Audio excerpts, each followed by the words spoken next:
What it is, y'all, it's your old boy Pilk, and I'm coming back today. We have some more rebalances, which means I'm super far behind in the story, and I apologize because I've been really under the weather.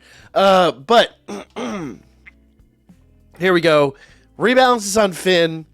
Let's jump into this, okay?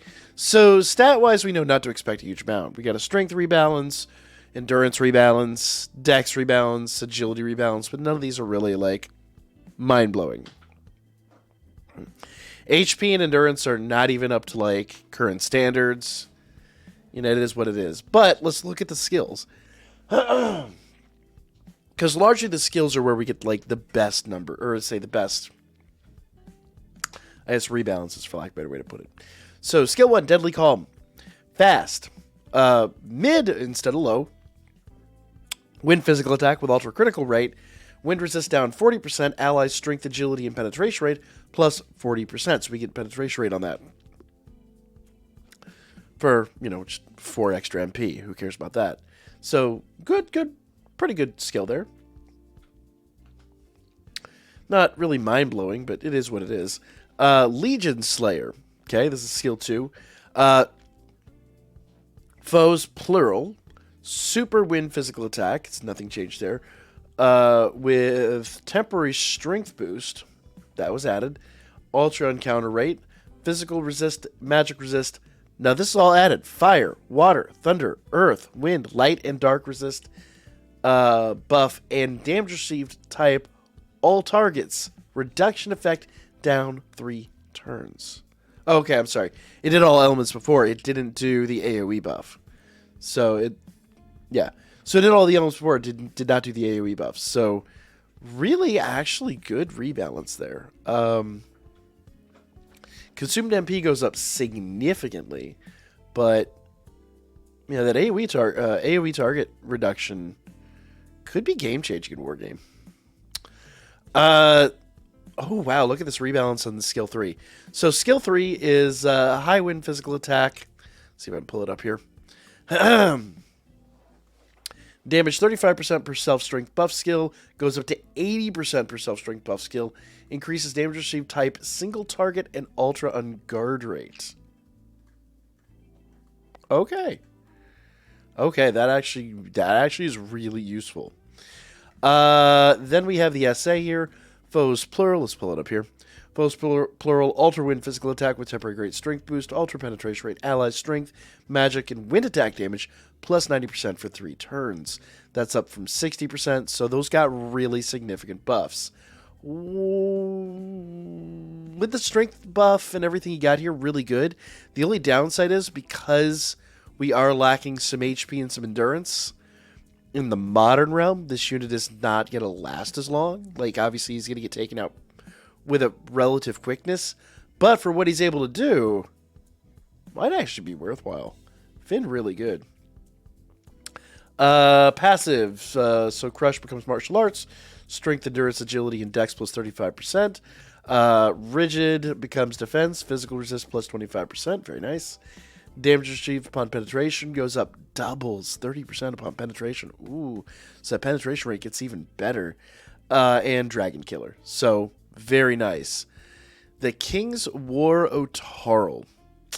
This is a unit that has been really good basically since it dropped. So, yeah. HP does not change. Strength does not change. Endurance goes up to something pretty modern, actually. 709. They want to keep him alive. Dex gets a little bit of a boost. Agility does not change. Interesting. Let's look at skill 1 here. Okay, I always do the 3 skills and then go back to SA. Self. Strength and earth attack damage 75% for 4 turns. Has not changed. 3 additional actions. Mid, up from low. Earth physical attack with ultra on guard rate on a foe. Okay. Obliterate. Skill 2. Fast. High earth physical attack with physical resist and earth resist down 35%. Guard rate down 50%. Okay. And then I'm sorry. I read the old one. Fast, high earth physical attack with physical resist and earth resist. Guard rate down 50%. Okay. So I think it changes up from 2 turns to 4 turns. But the consumed MP halves. Yeah. And I don't think at this point in the game MP is really that big of a deal, so I'm not blown away by that. Skill 3, though. Super Earth Physical Attack. Damage 40%. No, this is the total addition here.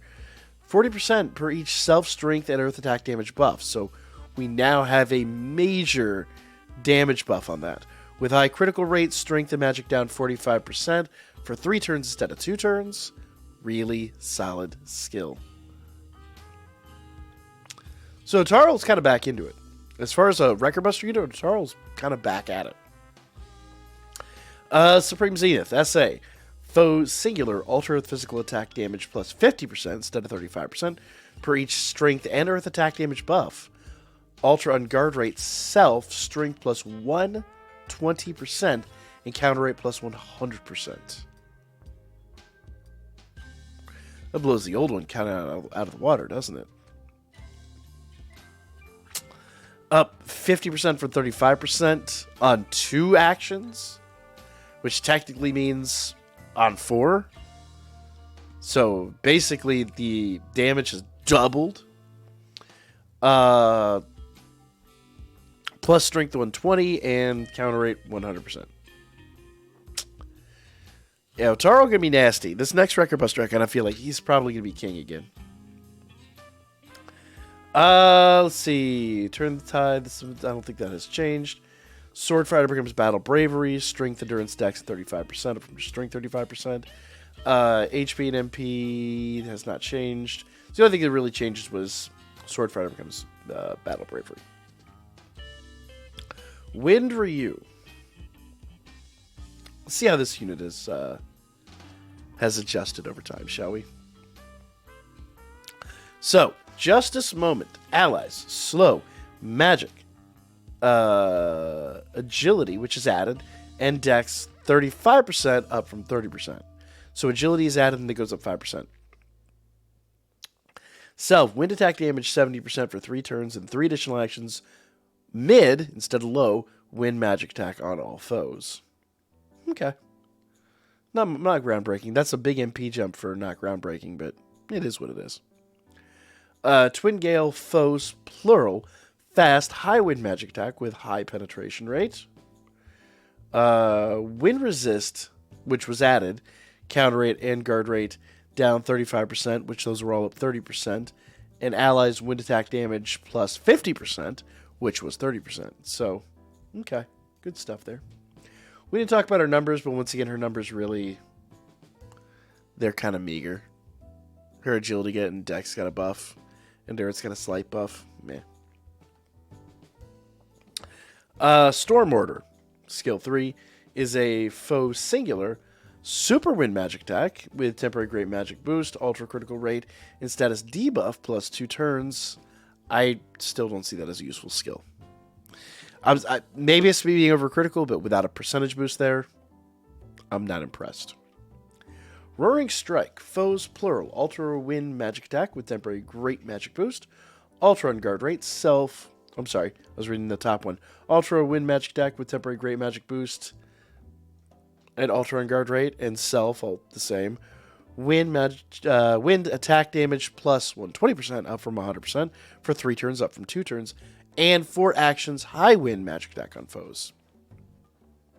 Good buff there. Not enough, I think, in the extra action to make me like stand up and shout, but you know, it's better than nothing. At least you got something. So Hex I becomes Hex F, where Magic Endurance, Agility, and Dex from 25% goes up to 40%, which is really good. Enlightened Stroke becomes Strike Sword. Magic 15% when equipped with a katana becomes 30% when equipped with a katana. So the one thing that I think me and a lot of people kind of forgot with her is to make sure she's equipped with a katana. I think we generally just kind of use whatever we use on her. And I don't... Actually, I think her regular weapon is a katana. I think it is, actually. So it probably doesn't matter too much. I'd have to double check that. Counter damage plus 50% becomes 60%, and she, once again, is a dragon killer. Elise! So, Elise numerically doesn't look like she got much. She got a bit of an endurance buff, and that's it. That's it. Just a little endurance buff. Man. Hot Streak. Looks like this one's pretty significant. Fast damage received, attack all targets, plus 35%. That's up from 30%. Self damage received, attack all and single targets, down 60%. That's all added. For 4 turns. Okay. That actually makes up for anything she missed numerically. That's significant. 3 additional actions, mid-fire magic attack with temporary... mid-fire magic attack with 20% HP heal of damage on foes. So 20% of the damage you deal out in her extra action becomes health. This unit might be the best unit here. Elise might be a game changer. Interesting. Flaming Edge. Foes plural, high fire magic attack with temporary magic boost. Ultra critical rate, which was added. No ultra critical rate was there. Magic resist down 40%, which was added. Self, magic, and fire attack damage 70% for 3 turns. So I just added the magic resist down 40%. But with everything we got in Hot Streak, I think that's fine. Crimson Libra, skill 3. High fire magic attack, damage 80% per each self magic buff skill. So that's actually a really solid skill now. It's up from 35%. And we'll look at her SA here. Foes plural, ultra fire magic attack with temporary great magic boost, ultra critical rate, self magic and fire attack damage 90% for 5 turns. 4 actions, high fire magic attack, and HP heal 30% of damage on foes. There's a lot to take in there. That has gotten a huge buff.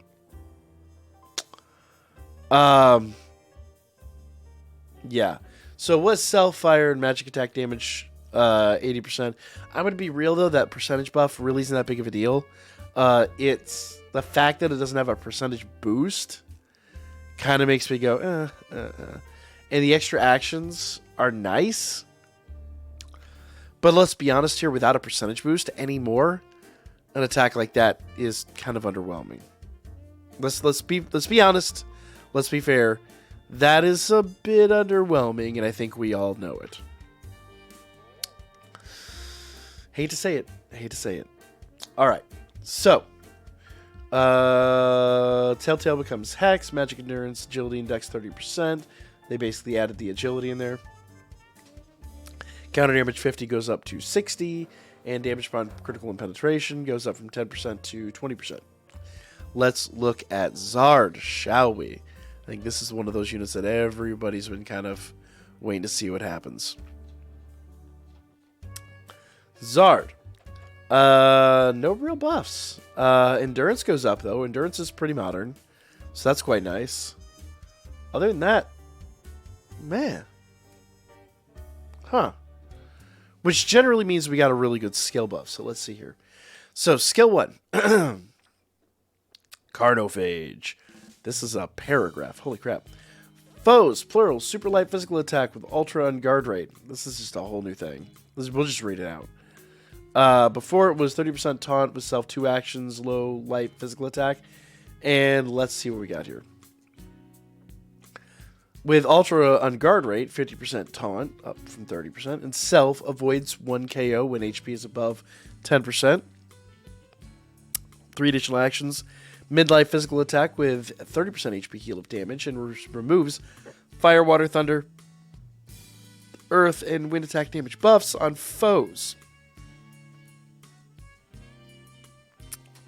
So removes all those buffs. So really with these current units, you could, in theory, if you built a really good team, you could easily counter the Hero Festas. Make note. Absolute Strange. Foes, plural, highlight physical attack with temporary strength boost, high penetration rate, physical and magic resist down 35%, and self, strength, dex, and light attack damage 70% for 4 turns. Skill 3 is a highlight physical attack with 80% per each self strength buff. That's up from 40%. So, pretty good buffs there. So physical resist, magic resist on skill 2 go up 5%. The other, let's see, they added light attack damage from just the strength and dex. Okay. Pretty good stuff there. I really think Carnophage is the one that really gets it. Let's see what his SA does, because I did skip over that. I always do. Foes, plural, ultralight physical attack damage, 80% per each self strength buff skill. That is an 80% on an AoE skill, which is insane. Ultra critical rate, physical resist, magic resist down 60% for 3 turns. Oof. Zard really good. The only thing Zard lacks to be current and modern really is the HP stat. If his HP had another 500 HP to it, he'd be very modern. He'd be very, very good. Zard really, really phenomenal. Althea. All right.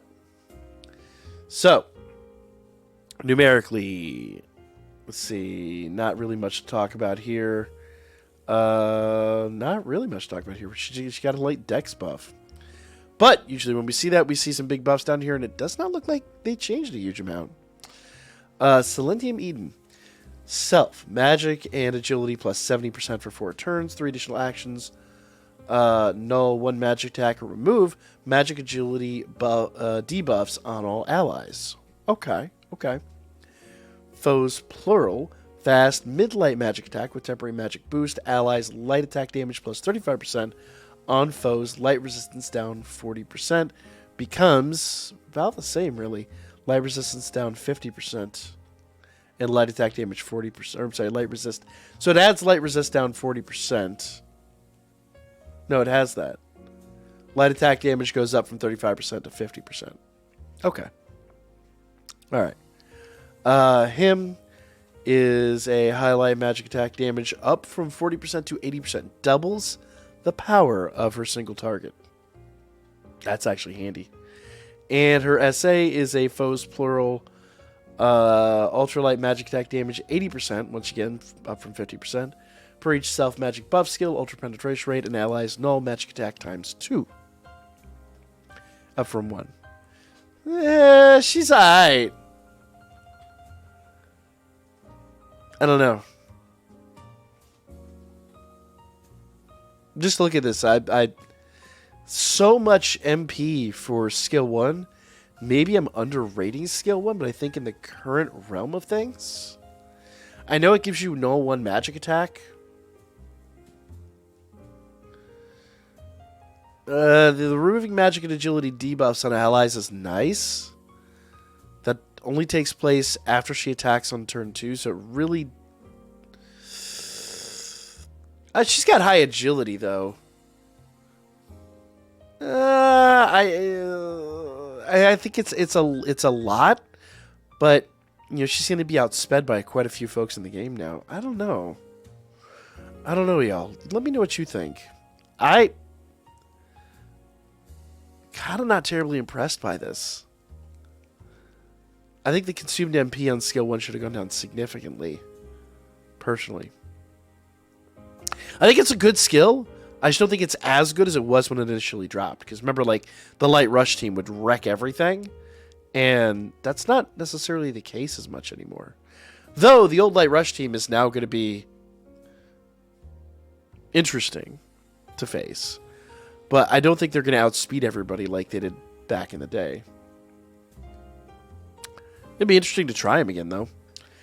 Somebody give them a shot and let me know how they work out for you.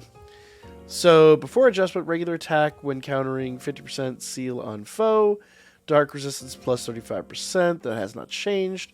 Piercing strike, damage 50% becomes 30%. And 5% HP and MP regen becomes 8% HP and MP regen. And that's, okay. Forestall becomes Telltale. And they just add a dex buff in there. Okay. Assists. Divine Gaze Freya. Alright, so we're really only going to pay attention to the maximum broken stats here, because you can pretty much surmise the rest of them from there.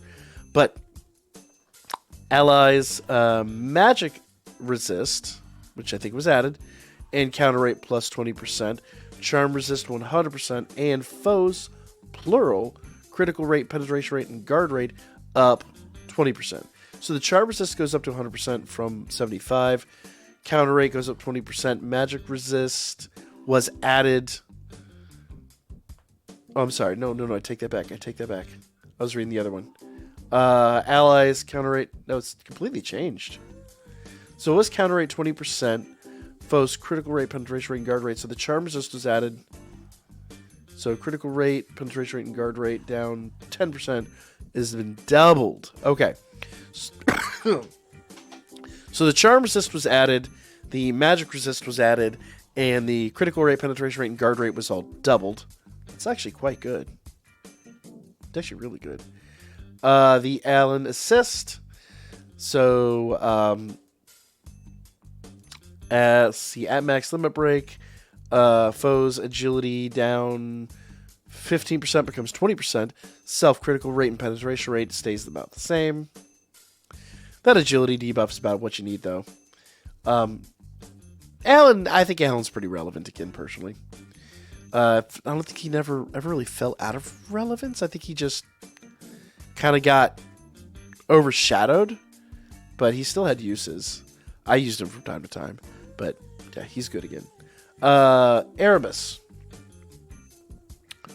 Ultimate question plus. So, foes, light resist, critical rate, and penetration rate, which are both added there, down 20%. And self, strength, magic, and dex, plus 25%. So the light resist didn't go up. I'd really like to have seen that go up, but they added critical and penetration rate. That's very nice. Strength, magic, and dex. I don't know. Let me know what you guys think about these rebalances. Maybe I'm too greedy, but I would have loved to seen Erebus go up to 25% on his elemental skill. But I know the elemental assists really are like something very special. They kind of like define the meta. I just kind of feel like he really deserved it, personally. Nevertheless, some pretty good rebalances. I think Zard really takes the cake here. Zard and Elise definitely got the best buffs, in my opinion.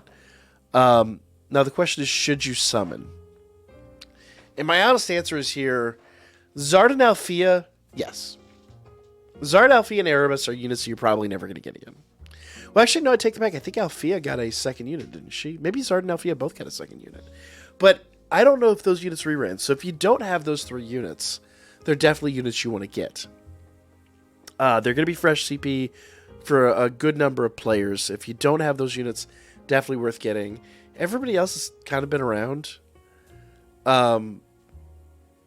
This is kind of like, it's kind of like a treat for people that already have these units, but for people that lack these units, I kind of feel like Zard, Althea, and Erebus are probably units to collect, but their relevance is going to be very, very, very short-lived. I mean, we're coming up on March, and in 3 months' time, well, 3.5 months' time, we have the anniversary, which changes the meta entirely. So, I don't know, guys. I think if you're going after these units, get those 3 for the CP levels. Other than that, kind of hang tight. We're going to get another Hero Festa here probably at the end of the anime, which is coming up here shortly. And I believe end of March. That's just speculation. And we definitely have the anniversary. I'm in save mode for the anniversary now, so me personally, bad idea. I'm not going to go into it, obviously. I already have these units. But even if I didn't have them, I would get these 3 for collection and then walk away. Let me know if you have a different opinion in the comments down there. Make sure you guys like this video if you did enjoy it, and I will catch you guys on the next one.